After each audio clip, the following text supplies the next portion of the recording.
Здравствуйте, меня зовут Алексей Гладков, мне 35 лет, я выпускник мастерской Дениса Рамодина.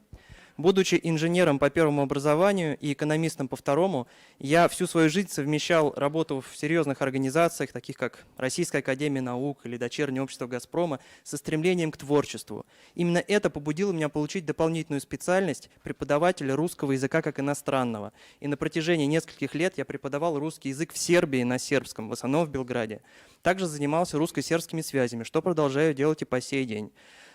Как и многим из присутствующих, мне доводилось немало путешествовать по Европе, и гуляя по ее красивейшим городам, наслаждаясь их архитектурой, я очень быстро понял, что не увидел там ничего такого особенного, чего бы не было в Москве. Моя экскурсия «Живая история Замоскворечья» уникальна тем, что это взгляд на город коренного жителя, одного из старейших московских районов, на примере истории его церквей, усадеб, доходных домов, а также их обитателей, среди которых было немало интересных людей, в том числе и современников.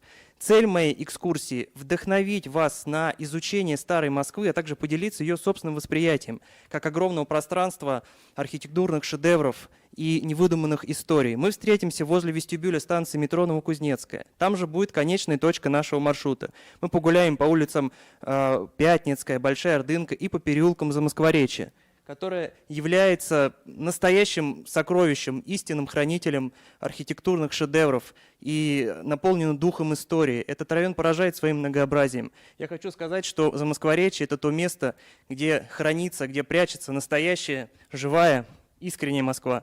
Большое спасибо за внимание и за возможность выступить.